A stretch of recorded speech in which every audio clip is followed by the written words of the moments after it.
কন্যাশ্রী চাই না, লক্ষ্মী ভান্ডার চাই না, কন্যাশ্রী চাই না, লক্ষ্মী ভান্ডার চাই না, পুলিশ প্রশাসন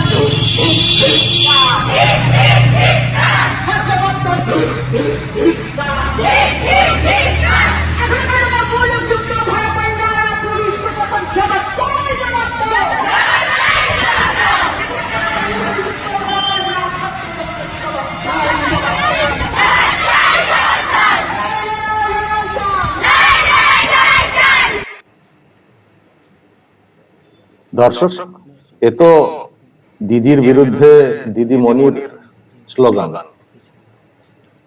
এটা কোথাকার? আমার কাছে তো ভাইরাল হিসেবে এসছে কোন একটা স্কুলে এই রাজ্যে, সেটা পরিষ্কার, কিন্তু কোথাকার? আর দিদিমণি ছাত্রীদেরকে নিয়ে যেসব স্লোগান দিলেন, দিদিমণির চাকরি আছে তো, বা ওই স্কুলে আছেন তো, নাকি বদলি হয়ে গেছে?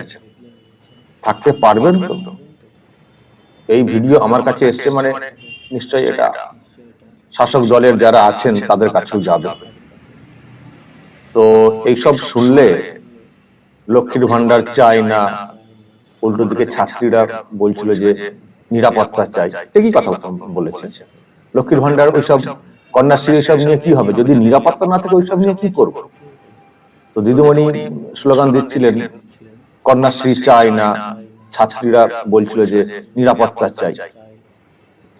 তো এই যে লক্ষ্মীর ভান্ডার চাই না, কন্যাশ্রী চাই না, সাধের প্রজেক্ট, ফুটানি করার প্রজেক্ট দিদির, তো দিদি শুনলে ক্ষুব্ধ হবেন না তো?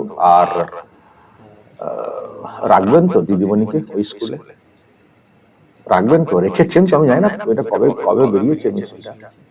তো শাসকের নজরে এলে আমার তো দর্শক খুবই সন্দেহ যে ওই দিদিমণি ওই স্কুলে আদৌ আর চাকরি করতে পারবেন কিনা, বা যে অবস্থায় রয়েছেন সেই অবস্থাতে চাকরি করতে পারবেন কিনা। আমার কিন্তু বিরাট সন্দেহ রয়েছে। কারণ আপনারা দেখেছেন, আমি আজকে একটা ভিডিও করেছি যে যারা মুভমেন্ট করছেন আর.জি. কর হাসপাতাল কাণ্ডে, ডাক্তাররা, সিনিয়র ডাক্তার, যারা প্রফেসর মেডিকেল কলেজ, তাদের একটা লম্বা লিস্ট এসছে আমার কাছে, মানে সব বদলি করে দেওয়া হয়েছে, সব বদলি করে দেওয়া হয়েছে মুভমেন্ট করছেন বলে।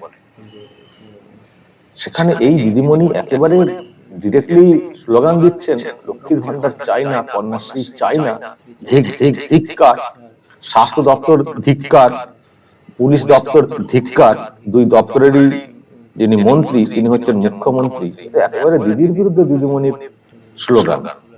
আমি সেজন্যই বলছি, তো প্রথমত দিদিমণির সাহস আছে বটে, দিদিমণির সাহস আছে বটে যে এইরকম একটা ব্যাপার।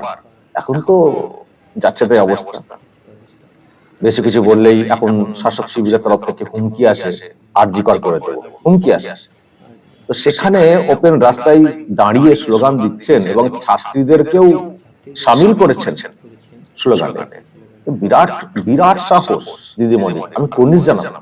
সত্য কথা বলেছেন। একটা আমরা যে প্রশ্নগুলো তুলছি এটা হচ্ছে যে শাসকের মতিগতি দেখে, কিন্তু দিদিমণি যে কথাগুলো বলেছেন, যে স্লোগানটা দিয়েছেন বা দিয়েছেন, অবাস্তব, ভুলভাল না, সঠিক স্লোগান দিয়েছেন। যেটা আমি বলছিলাম যে কি হবে কন্যাশ্রী, কি হবে রূপশ্রী, কি হবে লক্ষ্মীর ভান্ডার যদি নিরাপত্তা না থাকে, যদি খুন হতে হয়, ধর্ষণ হতে হয়, তাহলে কি হবে এইসব থেকে? এইসব দিয়ে না দিয়ে আগে নিরাপত্তার জন্য যা যা করণীয়, তার জন্য যা যা আরো যদি খরচ বেশি করতে হয় সেগুলোকে করুন। লক্ষ্মীর ভান্ডার দিচ্ছি, এই দিচ্ছি, সেই দিচ্ছি, আর নারীদের নিরাপত্তার ব্যাপারে উদাসীনতা কেন হবে? কেন হবে? খুব ন্যায্য স্লোগান দিয়েছেন দিদিমণি, এবং ছাত্রীরাও স্বতঃস্ফূর্তভাবে স্লোগানটা তারাও কিন্তু দিয়েছে, গলা মিলিয়েছে। চাই না, চাই না, নিরাপত্তা চাই, ওইসব চাই না, নিরাপত্তা চাই, পরিষ্কার তারাও বলছে।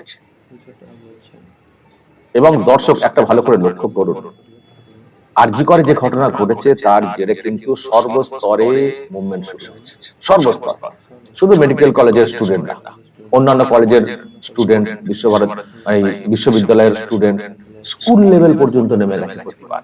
এটাই তো হওয়া উচিত। এটাই হওয়া উচিত। আর আমি যে কথা বলছি, ভাববেন না শুধুমাত্র আরজিকর কাণ্ডেরই এত ক্ষোভ আছড়ে পড়ছে। আসলে গোটা রাজ্যের মানুষ, বিশেষ করে ছাত্র সমাজ, তারা চোখের সামনে একটা অন্ধকার দেখছে।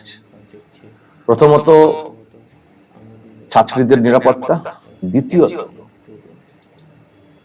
তাদের জীবনের কি হবে, তারা বড় হয়ে কি করবে, সবকিছুই তো কার্যত মানে সমাজ ব্যবস্থাটাকেই তো কার্যত খুন করে দেওয়া হচ্ছে, ধর্ষণ করে।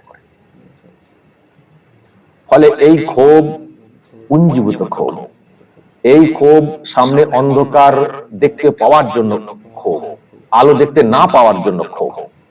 এই ক্ষোভ কিন্তু থামবার না। ভাববেন এই আরজিকরটা মিটে যাবে, সব থেমে যাবে, থামবে না বিষয়টা। সর্বস্তরে কিন্তু জাগরণ তৈরি হয়েছে। পলিটিক্যাল ব্যানার ওসব কোনো ব্যাপার না, সাধারণ মানুষের, জনগণের তরফ থেকে একটা জাগরণ তৈরি হয়েছে। এই আটকানো যাবে না। আমি জানি না দিদিমণির বিরুদ্ধে কি ব্যবস্থা হবে, তো যাই করুন, যারা আজকে ব্যবস্থা নেবেন তারা একটা সময় পরে কোথায় থাকবেন সেটাও তাদেরকে ভাবতে হবে। এখনো শাসকের কেউ কেউ খুব ফুটানি মারছেন, খুব হম্বিতম্বি করছেন, ভাবছেন যে এইভাবেই জীবনটা কেটে যাবে। যেদিন দিদিমণি, এই দিদিমণি না, ওই দিদিমণি, দিদি, যেদিন দিদি তারা খেয়ে 14 তলা থেকে হুড়হুড় করে নেমে ছুটবেন, সেদিন যারা দিদির কথাতে খুব লম্ফজম্প করছেন রুরালে, গ্রাম মানে গ্রাম, ছোট শহরে, বিভিন্ন এলাকাতে, তারা সেদিন কোথায় থাকবেন? দিদি তো একে তাকে ধরে বাংলাদেশ হয়তো চলে যাবেন বা অন্য কোনো দেশে বা কোথাও গিয়ে লুকিয়ে পড়বেন। আপনারা কোথায় থাকবেন সেটা ভাববেন। হয়তো আপনারা, জানি না কতটা কি খবর রাখছেন, বাংলাদেশের খবরটা একটু নেবেন।